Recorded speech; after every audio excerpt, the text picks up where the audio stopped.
Bismillahirrahmanirrahim. Assalamualaikum warahmatullahi wabarakatuh. Pada kesempatan kali ini diizinkan kami dari kelompok yang akan mempresentasikan mengenai cara membuat program segmentasi pelayanan dengan menggunakan software Python. Yang mana kelompok kami beranggotakan 3 orang, yaitu saya, Kasep Perdana Rahim, lalu Muhaimin, dan yang ketiga yaitu Permana. Kita lanjut langsung saja pada pembahasan. Segmentasi kali ini menggunakan algoritma clustering jamin. Ya, jadi misalkan kami memiliki perusahaan yang menjual suatu produk dan ada seseorang yang ingin mengetahui berapa baik aktivitasnya, berapa efektif dan efisien sehingga penjualan produk tersebut yang ada pada perusahaan kami. Lalu seorang konsumen tersebut ingin memiliki data yang dapat kami analisis, tetapi analisisnya seperti apa yang akan kami dapatkan, itu yang menjadi pertanyaan. Nah, kita bisa mengelompokkan pelanggan berdasarkan perilaku pembelian mereka di pasar. Perlu diingat bahwa data yang sangat besar itu dan kami tidak dapat menganalisisnya dengan metode telanjang. Kita harus menggunakan algoritma pembelajaran mesin dan kekuatan komputasi yang berbagai macam komputasinya tersebut sangat beragam. Ya. Pada kesempatan kali ini kami menunjukkan kepada pendengar cara mengelompokkan pelanggan pada segmentasi berdasarkan perilaku mereka menggunakan algoritma kami dengan aplikasi software Python. Yang pertama yang harus diketahui yaitu data gathering. Pada langkah ini kita akan mengumpulkan data terlebih dahulu. Untuk kasus yang ini kami akan mengambil data dari UTI Machine Learning yang disebut dengan dataset retail online. Dataset itu sendiri merupakan data transaksi yang berisi transaksi yang memiliki range data waktu. Untuk detail online yang berbasis Inggris di sini, range waktunya yaitu 1 Desember 2010 sampai dengan 9 Desember 2011. Setiap baris mewakili transaksi yang terjadi. Ini termasuk juga nama produk, lalu kuantitas, harga, dan kolom yang lainnya itu mewakili ID. Untuk kasus ini kami tidak menggunakan semua baris. Sebagai gantinya kami hanya mengambil sampel saja, yaitu yang asalnya 10.000 maka dapat disampaikan 1000 baris dari kumpulan data, dan kami berasumsi bahwa sebagai keseluruhan transaksi yang dilakukan pelanggan.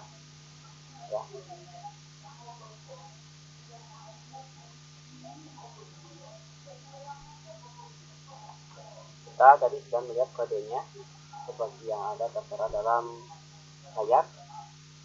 Maka berikut ini adalah sejarah dataset yang terhimpun dalam data yang ada di kami dengan aplikasi atau software Python ini. Nah, ini dia bisa dilihat datasetnya. Next. Selanjutnya yaitu create the RFM table. Setelah kami mengambil sampel data perusahaan ini atau yang akan dilihat datanya oleh konsumen, membuat data lebih mudah untuk dianalisis. Untuk mensegmentasikan pelanggan, ada beberapa metrik yang bisa kita gunakan, seperti kapan pelanggan membeli produk untuk terakhir kalinya, lalu ada seberapa sering pelanggan membeli produk, lalu juga ada berapa banyak pelanggan membayar produk tersebut. Kami akan menyebut segmentasi ini sebagai segmentasi RFM. ada di layar.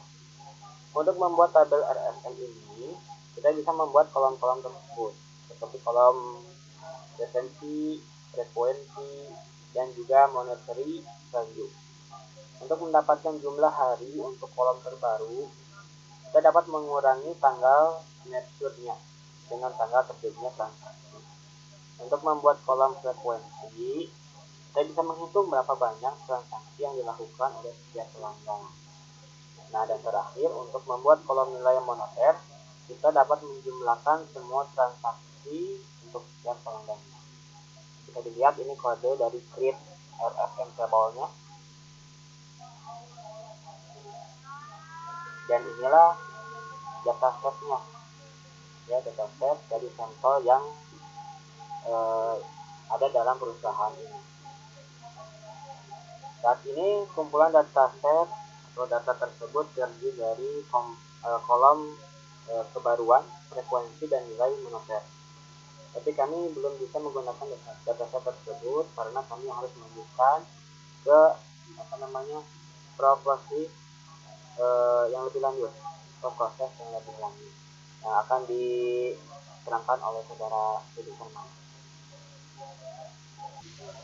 Yang selanjutnya yaitu pola kemiringan dan penskalaan. Harus memastikan bahwa data itu memenuhi asumsinya, yaitu data harus memenuhi asumsi di mana variabel tidak condong dan tidak memiliki mean dan varians yang sama. Karena itu kita harus mengatur kemiringan variabel. Berikut adalah visualisasi dari masing-masing variabel.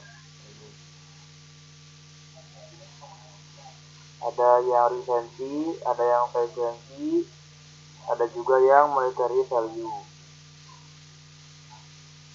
Seperti yang kita dilihat dari atas, harus mengubah data sehingga memiliki bentuk yang lebih simetris.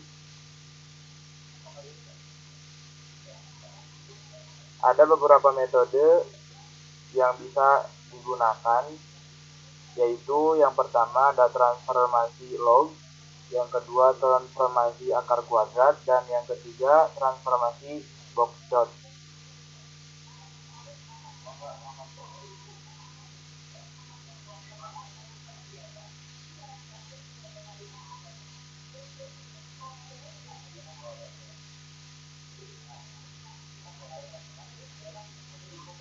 Berdasarkan visualisasi tersebut, terlihat bahwa variabel dengan transformasi box plot menunjukkan bentuk yang lebih simetris dibandingkan dengan transformasi lainnya.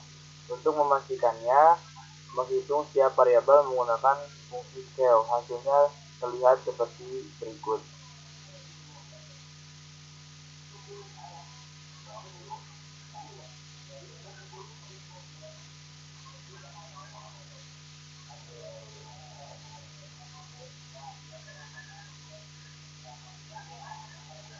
Berikut adalah analisis dari retensi yang seperti ini, lalu ada analisis frekuensi, lalu ada analisis monetary value yang ini.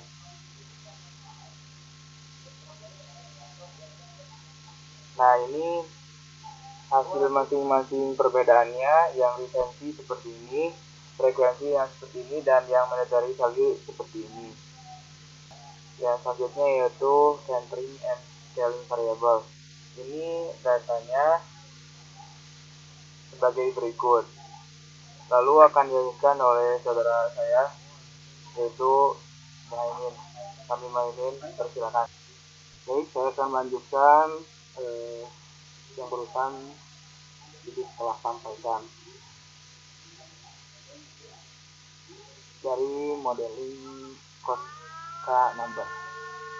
Cepat setelah kami memproses data, sekarang kami dapat fokus pada pemodelan. Untuk membuat segmentasi dari data, kita dapat menggunakan algoritma K-mean untuk melakukan hal ini.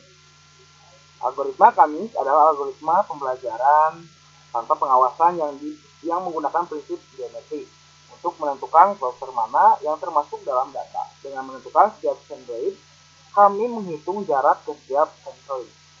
Setiap data memiliki centroid bisa memiliki jarak terkecil dari yang lain. Hal itu berulang hingga total jarak berikut tidak mengalami perubahan yang signifikan dari sebelumnya. Untuk mengimplementasikan Kamin dengan Python sangatlah mudah. Kita dapat menggunakan fungsi Kamin dari screen untuk melakukan ini.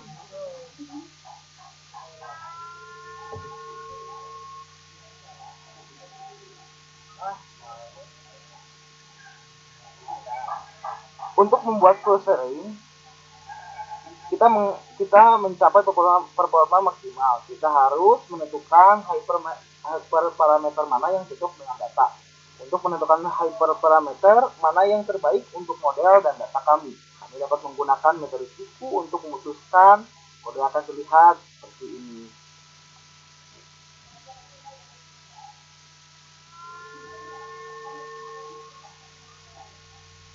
Bagaimana cara menginterpretasikan plotnya? Sumbu X adalah nilai K dan sumbu Y adalah nilai SS. Kami akan mengambil parameter terbaik untuk melihat di mana nilai K akan memiliki tren linear pada K berturut-turut berikutnya. Berdasarkan pengamatan kami, nilai K dari 3 adalah hyperparameter.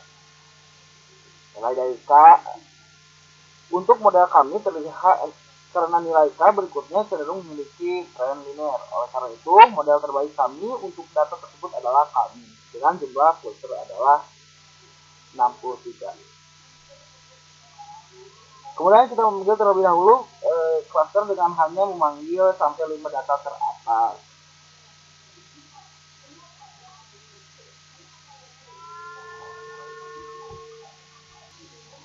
Kita dapat meringkas tabel RFM berdasarkan cluster yang tadi sudah dipanggil dan menghitung main dari setiap variabel kode akan terlihat seperti ini.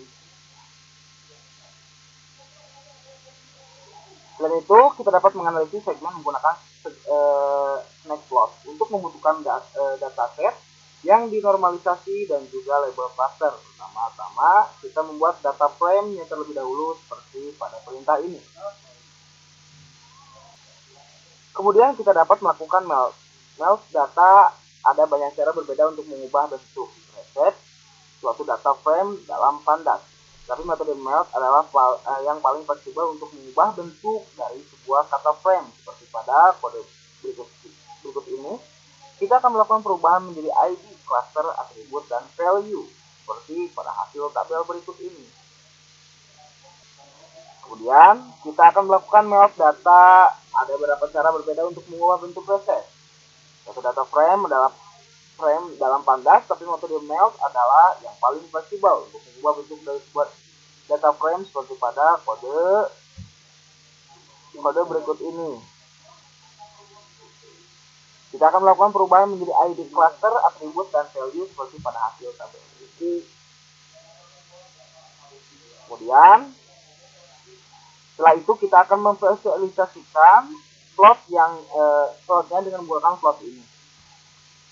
Kita dapat memiliki visualisasi yang baik dari data tentang bagaimana cluster berbeda satu sama lainnya. Kita dapat membuat plot dengan menggunakan kode ini.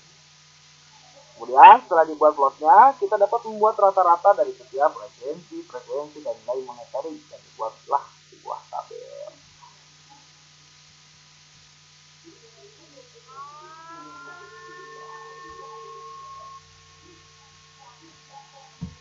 Dengan menggunakan plot ini, kita tahu bagaimana setiap segmen berbeda. Ini menjelaskan lebih dari kami menggunakan tabel yang diringkas. Hal ini menunjukkan bahwa cluster 0 sering menghabiskan lebih banyak dan mereka membeli produk baru ini. Oleh karena itu, bisa menjadi cluster pelanggan setia. Kemudian cluster 1 lebih jarang, lebih sedikit untuk membelanjakan, tapi mereka membeli produk-produk baru ini.